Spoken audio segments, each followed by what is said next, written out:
Hello guys and welcome to my new video, and this is going to be a look at Resto Shamans. I haven't done a Shaman video in such a long time, but how are the Covenant specific legendaries going to impact Resto Covenant choices in 9.1?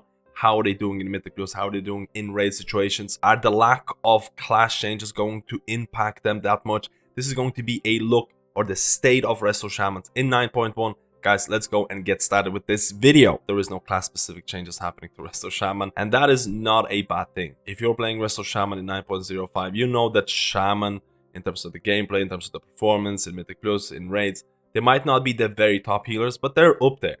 And the lack of nerfs or buffs kinda implies that Resto Shaman is probably the safest healer to play for 9.1 in terms of getting your invite for Mythic Plus, performing well in Mythic Plus, or being sought after in raids due to your utility, due to your stacked up healing and things like that.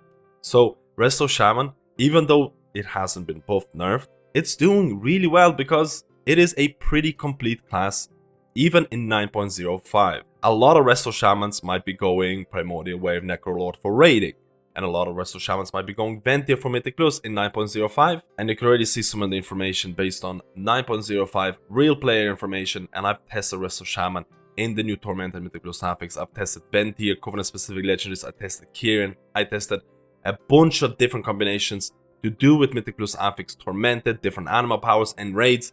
So let's go and have a look at Kyrian Resto Shaman. So the reason I'm talking about Kyrian is because the Kyrian specific legendary right now, that again you can see it here, when 3 charges of Vesper Totem are consumed, Vesper Totem will radiate a 15-yard burst of damage and healing.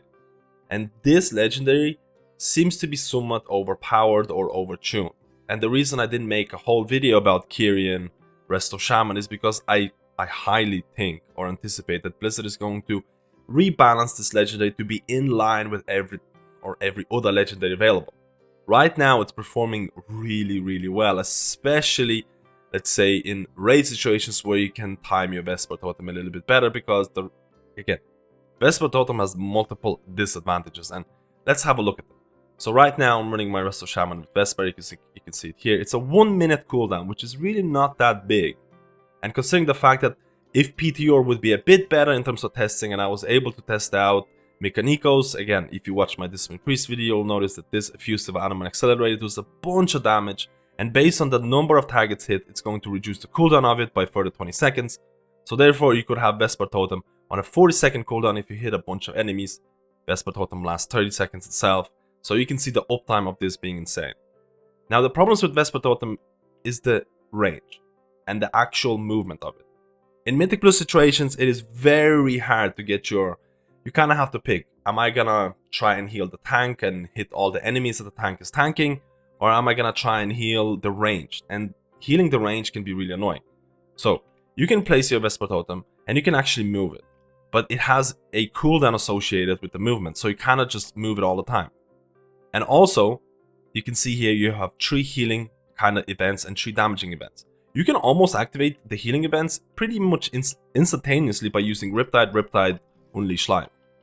And you can see it here, that was the burst from the legendary. And this burst does a ton of healing and damage. And then you have 3 more events to activate your damaging abilities like Flame Shock, Lava Burst, or whatever you want to do. So generally speaking, this is a kind of 3 damaging, 3 healing events, a bunch of healing, a bunch of damage. Range associated with it is somewhat limiting. You can move the totem, but it has a cooldown associated with it. In Mythic Plus situations, I basically end up using it on the tank in order to do the most healing on the tank, in order to do the most damage on the mobs around the tank. But in an optimal situation, you can see it here when we're approaching Console Totement's second boss, when everyone has to be kind of stacked up, there's a lot of AoE burst healing needed. You can see the amount of healing that I was able to achieve, the amount of healing that was going into Cloudburst. It was just kind of insane. So a lot of times we'll be using Vesper Totem, you want to make sure your Cloudburst is active, and that goes for every Covenant ability. You want to make sure your Cloudburst is running because it's going to feed in a lot of the healing into it. So generally speaking, even though Vesper Totem has a lot of issues with it and a lot of people consider it to be clunky, I have to admit that I was expecting it to be way more clunkier when I first anticipated it, but running a couple of dungeons with it didn't feel that bad. It honestly felt kind of interesting to try out and time it properly. But I do see where people are coming from when they say it is relatively clunky in terms of trying to really min-max this. In raid situations, I feel it's going to be a lot easier because, again, there's going to be way more people bunched up and it's going to be easier to get more healing out of it. So right now, Kyrian specific Legendary is looking really, really solid. But I do expect some balancing changes happening. I'm going to try and update the comment section. Maybe I'll pin a post if this is going to get nerfed or rebalanced in the next couple of days. And this is actually some of the data from the run that I did in terms of Halls of Atonement 15. And you can see here that even if I wasn't Venthyr, I wasn't able to put any of the gargoyles or, you know, take control of them. The damage, you can see it here, 2 different events for Vesper Totem. If you combine those, it's going to be my top damaging ability. Pretty insane. If you look at the healing, if you combine the 2 Vesper Totems, it's still going to be a good portion of your healing. And that's considering the fact that Mythic Plus, the range or the making it optimal can be really awkward. The healing and the damage is still really insane because, again, the Legendary is kind of overtuned. And now let's go to my favorite Covenant-specific Legendary that I tested. It has to do with Venthyr. Again, guys, if you played Venthyr, you know the Chain Harvest can be a really beefy ability that's going to do a ton of damage, a ton of healing, basically top off people and things like that. And the new Covenant-specific Legendaries, you can see here that I was running up to 5 friendly targets, healed by Chain Harvest, have Riptide applied to them, up to 5 enemy targets, damaged by Chain Harvest, had Flame Shock applied to them. It felt a lot more fun to use this than I initially anticipated. The fact that it has a nice combination of healing and DPS, which I feel every Legendary should have at this point, when considering that healing meta is also a DPS meta, or a healer should output DPS.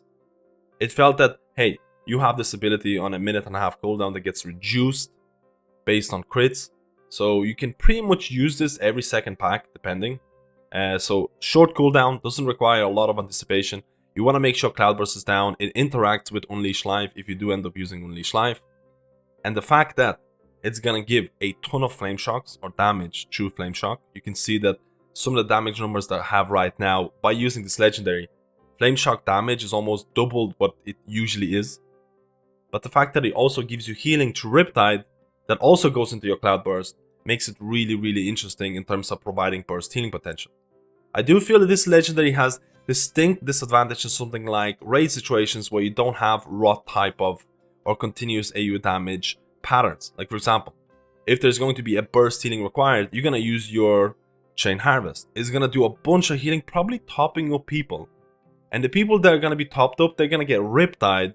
And I feel like if the damage pattern does not fit the fight, that Riptide healing is going to be purely, or goes into overhealing.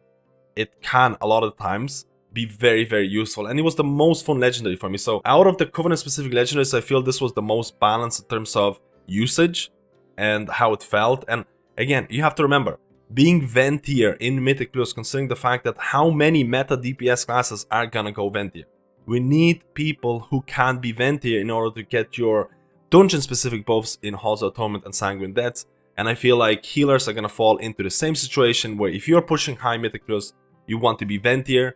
And the fact that Venthyr Chain Harvest gives you a lot of damage, the fact that Covenant-specific Legendary is pretty nice, I feel this is going to be probably the most popular choice for your Mythic Plus Resto Shaman. That is also considering that if Kyrian is going to get rebalanced. But in terms of Legendaries, you also cannot forget the Earth Elemental Legendary, which again, it is still extremely strong in terms of the pure damage that it does. It is something that is the most popular choice in 9.05 in terms of high-end pushing Resto Shamans, because you know, if you play Resto Shaman, your healing throughput is very, very solid.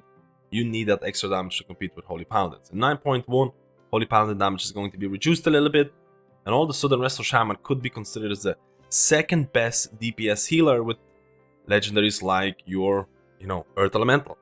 The problem with Earth Elemental that if you're a new Resto Shaman, you know that it is a 5-minute cooldown. Earth Elemental can be kinda stupid. It can die. You sometimes need to focus heal him if you do end up using it on a trash pack. If you do end up using it on a boss, it's relatively okay.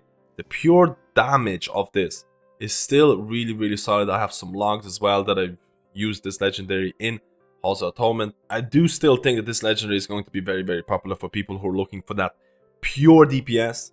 But again, as I mentioned, if you're trying to push Mythic Plus's Resto Shaman, you might go Venthyr. Having Chain Harvest is going to be really cool. And the Covenant-specific Legendary right now gives you a good balance of damage and healing. So I feel like it's going to be a bit more of an obvious choice for someone who's looking for a good balance. But if you're a Resto Shaman who's just looking to pump that damage, you probably, or you might consider that, that Deep Tremor Legendary as something that you might want to craft and possibly use on certain affixes. So there is a good number of choices for legendaries for Resto Shaman approaching Mythic Plus content depending on what you want. So I even ended up testing out Chain Devastation Legendary, not Chain Harvest, Chain Devastation. This is something that's gonna give you instant chain lighting, instant chain heals, and it kind of allows you to heal on the move at all times. And it was extremely popular during Shadowlands beta. It kind of dropped off because multiple different reasons, including mana consumption. There is an anima power in the new Tormented Mythic Plus affix, which gives you these mana balls. And by walking through them, you get a bunch of mana back. And I was kind of trying to see if I was able to use this legendary to sustain myself and use this anima power to basically make sure I'm not going to run out of mana. And keep in mind, a lot of the testing has been done with the new lieutenants, with the new powers, because the new affix has been severely buffed in the last couple of days. And it was pretty fun. But I have to say, after the latest change, it felt like the blue spheres that were spawning, they were giving you mana.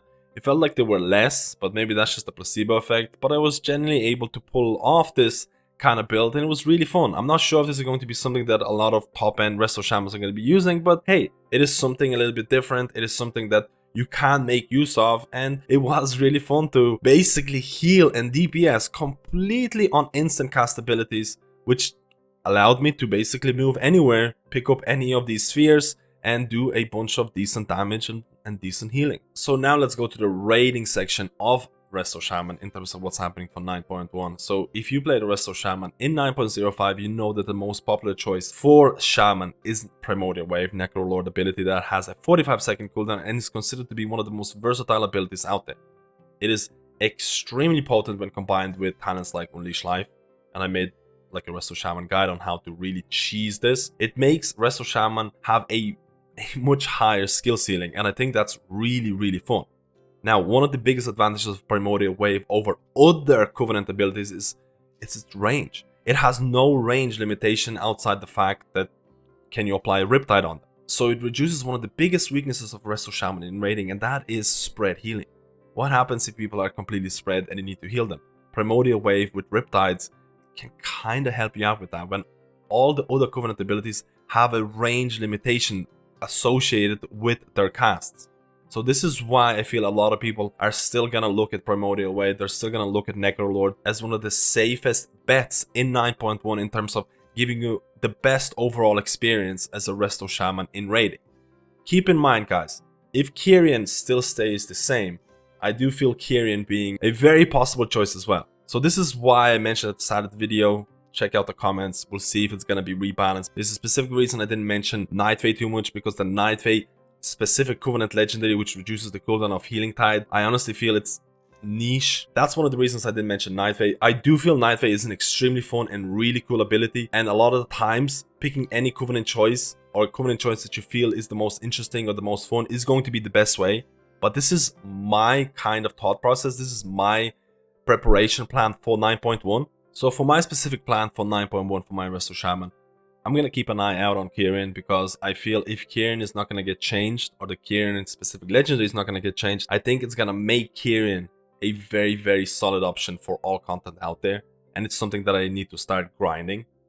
But if Blizzard is going to rebalance it and put it in line, or closer in line with every other Covenant specific legendary, I feel you're going to have a similar choices that you had in 9.05 with Primordial Wave, the no range restrictions, the versatility of Primordial Wave in raids kind of shining again, or the fact that Venthyr, you have your dungeon specific bonuses that you need to provide as a healer. The fact that Covenant specific legendary for Venthyr is really fun.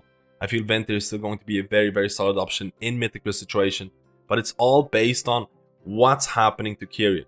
So keep an eye out on this. Check out the comments, we'll see what's gonna happen to it, because if it's gonna stay the same, I think I better start leveling Kyrian, because it's looking really juicy in terms of, even if it does have this clunky mechanics associated with it in terms of the range, in terms of the movement, if it's providing this much damage, this much healing, the clunkiness doesn't really come into play. Now keep in mind, there's a specific reason why I didn't talk too much about the Covenant specific legendaries for Night Fae or Necrolord, because I do feel they're a bit more of a niche pick, or maybe not as powerful or interesting as other legendaries that are already available, or some of the new Covenant specific legendaries like for Venthyr.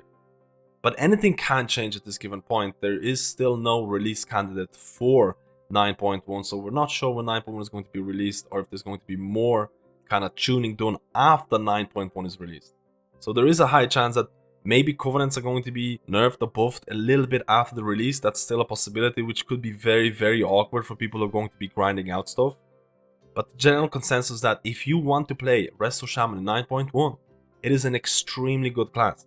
It received no changes, but that is a good thing because they're already very strong in 9.05. There's a bunch of classes that, let's say, got nerfs, which means Resto Shaman is going to climb a little bit higher. The utility is unmatched. There is a bunch of need of Spirit Link in the new raid. You can see there's multiple mechanics where you have to soak and stack, and Spirit Link is going to be really, really nice. And Resto Shaman is also very sought after in Mythic Plus. If you want a safe healer for 9.1, I don't think you can get a better choice than a Restoration Shaman.